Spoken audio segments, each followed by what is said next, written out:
अब देखो इसमें नया टॉपिक स्टार्ट करूँ। ये टॉपिक वही है जो हमने शेयर्स में किया था, कोई डिफरेंस नहीं है, बस रिवाइज हो जाएगा एक तरह से आपको। इसमें लिखा है ना, issue of debenture consideration other than cash, याद है ना। हम जिस तरह शेयर इशू करते थे तो हमने कहा था शेयर दो फॉर्म में इशू होता है, या तो शेयर इशू करके हमें कैश मिलता है, या फिर अदर देन कैश वाला केस था। अदर देन कैश जिसमें क्या करते थे, कोई एसेट्स परचेज करते थे या प्रमोटर को शेयर इशू करते थे, तो सेम वही कंडीशन इसमें भी आती है। कंपनी अपने डिवेंचर भी अदर देन कैश की फॉर्म में इशू कर सकती है। तो वही हम पढ़ेंगे जहाँ पे शेयर वर्थ और डिवेंचर, जस्ट लाइक रिवीजन उस टॉपिक की।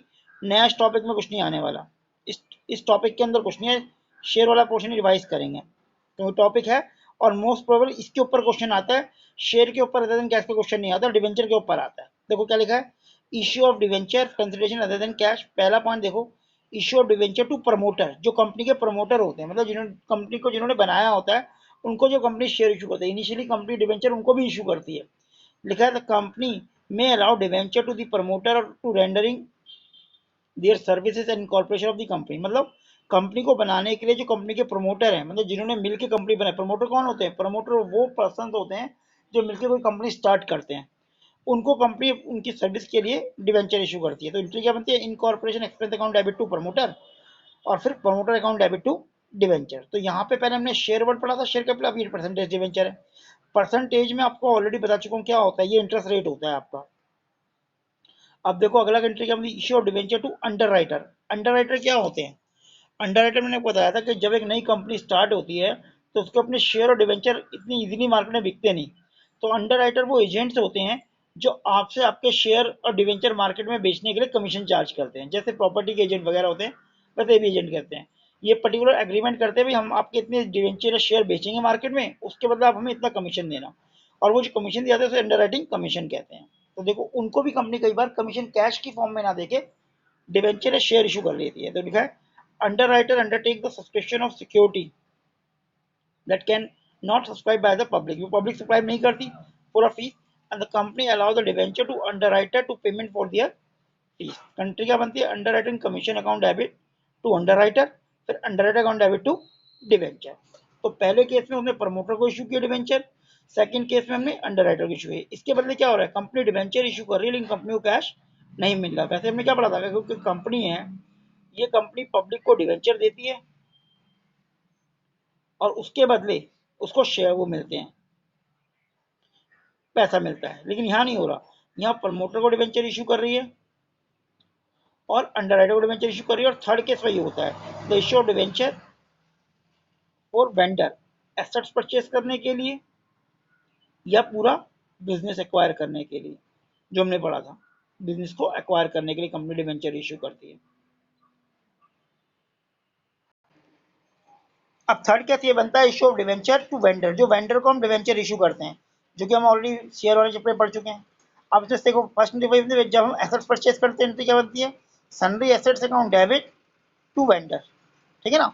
और जब पूरा बिजनेस परचेज करते हैं तो उसमें हमने केस बताया था ना, बिजनेस परचेज की जो हमारी एंट्री थी, मैं यहाँ पे लिख देता हूँ, उसे लिखी नहीं, वरना शेयर में जो हमने एंट्री लिखी है हमारी, वही एंट्री बिजनेस परचेज करने की कंडीशन में होती है।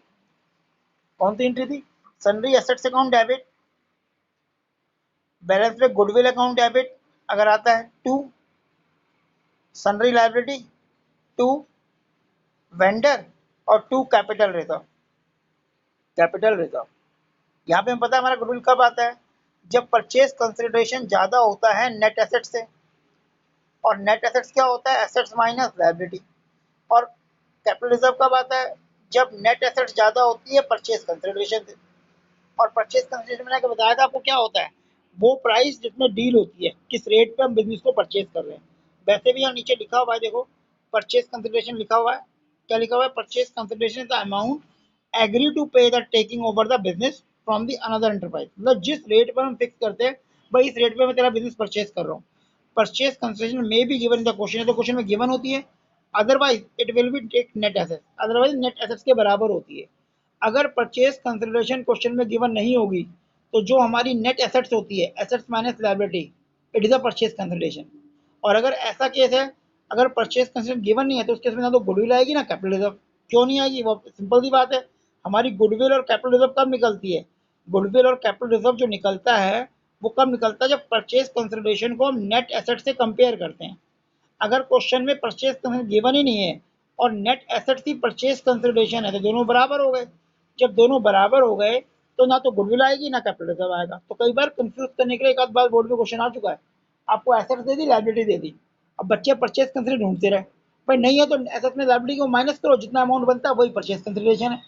और क्योंकि वही परचेज कंसिडरेशन है तो उस केस में ना तो गुडविल बनी ना कैपिटल रिजर्व बना, तो इसका भी ध्यान रखना। मे भी क्वेश्चन अगर उठ के आ गया तो कंफ्यूज होने की जरूरत नहीं है। ठीक है, यहाँ तक ये सारा कुछ ये टॉपिक था, तीनों जो भी मैंने टॉपिक बताए हैं अदर देन कैश में, चाहे वो प्रमोटर को इशू कर रहे हैं, चाहे हम अंडरराइटर कमीशन को इशू कर रहे हैं या वेंडर को इशू कर रहे हैं, ये तीनों केस एज इट इज वही हैं जो हमने शेयर वाले चैप्टर में पढ़े थे। बस डिफरेंस ये है, जहां पर हम शेयर कैपिटल वर्ड यूज करते थे वहां पर परसेंटेज डिवेंचर आ जाएगा, और मे बी बोर्ड में डिवेंचर के ऊपर क्वेश्चन आता है, शेयर के ऊपर कंसिडरेशन क्वेश्चन नहीं आता नॉर्मली। उसका रीजन है कि शेयर कैपिटल में काफी टॉपिक है, इसलिए उसके अंदर पूछते कब पूछते इस डिवेंचर के अंदर पूछता है। तो यहाँ तक हमने पढ़ा कि तीनों की एंट्रियाँ क्या होती है। अब देखो क्वेश्चन देखते हैं, ये जो क्वेश्चन दे रखा है इलस्ट्रेशन, ये दे रखे, अ कंपनी परचेज एसेट्स 9,90,000 के एसेट्स परचेज करी अनदर कंपनी एंड वास issue 11% debenture of 100 rupees each. 11% के डिवेंचर इशू करें, 11% हमारा इंटरेस्ट रेट हो गया 100 रुपये एक हिसाब से। अब एंट्री बात करनी है एट पार की, एट प्रीमियम की और एट डिस्काउंट की। वो एंट्री मैंने इसमें बताई नहीं है, वो एंट्री ऑलरेडी हम पढ़ चुके हैं, तो अब एंट्री बना देते हैं सीधा इसके अंदर ताकि और क्लियर हो जाएगा। देखो पहली एंट्री क्या बनेगी, अगर आप एसेट बिजनेस परचेज कर रहे हो तो फर्स्ट एंट्री तो आप परचेज की बनाओगे, जो बनेगी एसेट्स बोला है तो assets account debit, assets account debit to vendor, assets account debit to vendor जो पहली हमारी एंट्री बनती है। इसका अमाउंट, इसमें वेंडर का नाम कुछ नहीं तो वेंडर लिखोगे आप। अमाउंट दे रखा है 9,90,000, 9,90,000 9.9 एल। अब वो तीन केस कह रहा है, at par, at PM, at discount. तो पहले एट पार की अगर एंट्री करेंगे तो एट पार में सिंपल आएगा, vendor account debit to 11% debenture, 11% debenture 9,90,000, 9.9 lakh. तो ये तो एट पार की एंट्री हो गई जो हम एट पार के केस में करते हैं। क्लियर है, इसको कॉपी करना तो कॉपी कर लो, ये ऐसा करना कॉपी बाद में कर लेना जब रिवाइज करो, वीडियो रिवाइज भी हो जाया करेगी आपको, होमवर्क में फिर ये क्वेश्चन हो जाया करेंगे, फिर कुछ क्वेश्चन और दे दूंगा। ठीक है, क्लियर, ओके लिखो, बात समझ आ गई। ये क्वेश्चन आप होमवर्क में कर लिया करो ताकि आपको रिवीजन भी हो जाया करेगी। ठीक है Aditya,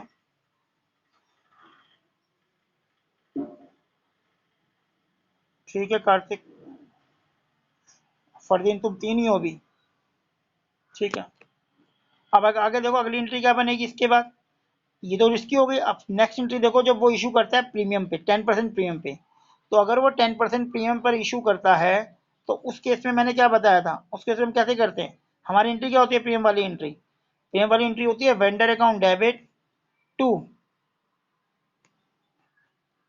9% debenture to security premium reserve. अब इसके नंबर ऑफ डिवेंचर, यहाँ पे तो 9,90,000 ही आएगा, 9,90,000 ही आएगा। यहाँ पे निकालने का मैं फॉर्मूला था परचेज कंसिडरेशन, बोलो 11, सॉरी सॉरी, ये कह रहे हो ना, sorry 11%, 9,90,000, sorry 9,90,000 divide by issue किस पे हो रहा है, 10% पीएम पे, मतलब 110 हो गए। अगर आप इसे कैलकुलेट करते हो तो कितने डिवेंचर आएंगे, 9,000 डिवेंचर आएंगे। तो 9,000 डिवेंचर मल्टीप्लाई बाय 100, ये आ गया 9 लाख। 9,000 डिवेंचर और मल्टीप्लाई बाय 10, ये आ गया 90,000। तो ये प्रीमियम वाली एंट्री हो गई, और ये हमारा फॉर्मूला आपको याद होगा, purchase consideration divide by issuing price share, जो हम प्रीमियम वाले केस में करते थे। अब इसमें डिस्काउंट वाला एक नया केस आ गया जो हमने शेयर में नहीं पढ़ा था, क्योंकि शेयर डिस्काउंट में इशू नहीं किए जाते। इस एंट्री को देख लो, इस एंट्री में क्या होगा, vendor account debit, discount on issue of debenture account debit, discount मत लिखना पूरा, discount on issue of debenture है, डिस्काउंट अलग होता है, discount on issue of debenture अलग होता है, ध्यान रखना। Issue of debenture account debit to 11% debenture. अब यहाँ पे भी वही आएगा, वेंडर के अमाउंट में 9,90,000 आ गया, इश्यूइंग प्राइस में 90 डिवेंचर निकालोगे 9,90,000 डिवाइड बाय 10% डिस्काउंट, मतलब 90 रुपये हो गए। तो यहाँ पे डिवेंचर आप निकालोगे तो 10,000 डिवेंचर निकलेंगे, कैलकुलेट अगर करोगे तो 10,000 डिवेंचर मल्टीप्लाई बाय 10 रुपये, तो ये कितना हो गया, सॉरी 10,000 निकलेंगे, 11,000 डिवेंचर मल्टीप्लाई 10, 1,10,000, क्लियर। और यहाँ पे 11,000 डिवेंचर मल्टीप्लाई बाय 100, तो ये हो जाएगा 11 लाख। तो ये एंट्री हम नहीं पढ़ रहे हैं इसके अंदर, और कुछ नहीं, बाकी सारी एंट्री